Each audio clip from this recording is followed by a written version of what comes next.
అమరావతి రాజధాని రైతులకి కొత్త కష్టాలు వచ్చి పడ్డాయి. 29 గ్రామాల రైతులు 34,000 ఎకరాల భూములు రాజధాని కోసం ఇచ్చారు. అయితే వారిలో చాలా మంది 98% మంది రైతులకి వారి రిటర్నబుల్ ఫ్లాట్స్ రిజిస్ట్రేషన్ చేశారు. అయితే కొంతమంది రైతులకి ఇచ్చిన ఫ్లాట్స్ చాలా లిటిగేషన్తో కూడుకున్న వ్యవహారంతో ఉండడంతో అవి రిజిస్ట్రేషన్లు అమ్ముకోవడానికి సాధ్యం కావడం లేదు. ఎందుకు అంటే గతంలో ల్యాండ్ పూలింగ్కి భూములు ఇవ్వని రైతుల దగ్గర నుంచి భూ సేకరణ ద్వారా భూమిని తీసుకున్నారు. అటవీ భూములు ఉన్నాయి, వక్స్ భూములు ఉన్నాయి, దేవాదాయ శాఖ భూములు ఉన్నాయి, పోరంబోక భూములు ఉన్నాయి, కొండ పొలాలు భూములు ఉన్నాయి, డొంకలు ఉన్నాయి. ఇవన్నీ రాజధానికి తీసుకున్న తర్వాత ఆయా ప్రాంతాల్లో రైతులకి ఫ్లాట్స్ కేటాయించారు. సిఆర్డిఏ గతంలో ల్యాండ్ పూలింగ్ ద్వారా కాకుండా భూసేకరణ ద్వారా తీసుకున్న భూములు కొందరి రైతులకు ఫ్లాట్స్ కేటాయించడం వల్ల అవి అమ్ముకునేందుకు సాధ్యం కావడం లేదు. రాష్ట్ర ప్రభుత్వం తలుచుకుంటే ఈ సమస్యను ఒక రోజులో పరిష్కారం చేయొచ్చు. 2019 నుంచి 2024 దాకా అరాచక పాలన కొనసాగిన రోజుల్లో రైతుల మొర ఆలకించేవాడు ఎవరు లేడు. కూటమి ప్రభుత్వం వచ్చిన తర్వాత అయినా తమ కష్టాలు గట్టెక్కుతాయని భావించారు. ఎక్కువ మంది రైతులు ఉండకపోవచ్చు, ఒక్కొక్క గ్రామానికి 10 మంది 15 మంది రైతులు ఉండొచ్చు.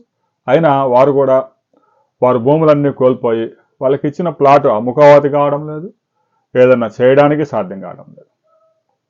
ప్రభుత్వం అయితే ప్లాట్ కేటాయించింది, దాన్ని తప్పట్టడానికి లేదు. ప్రభుత్వం రైతుకి రావాల్సిన రిటర్నబుల్ ఫ్లాట్ ఇచ్చేసింది.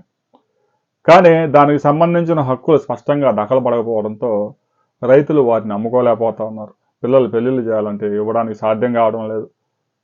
ఈ సమస్యని ఇలాంటి చిన్న టెక్నికల్ సమస్యని రాష్ట్ర ప్రభుత్వం దృష్టి సారించి పరిష్కరిస్తే రైతులకు మానసిక ఆందోళన తగ్గింది. 2014లో భూములు ఇస్తే ఇంకా 2025లో కూడా వాళ్ళ సమస్యలు పరిష్కరించకపోతే మరలా అమరావతి రాజధాని ఫేజ్ 2 విస్తరణ అంటూ మరో 13 గ్రామాల మీద పడితే వైసీపీ వాళ్ళు విషప్రచారం చేస్తూ ఉన్నారు.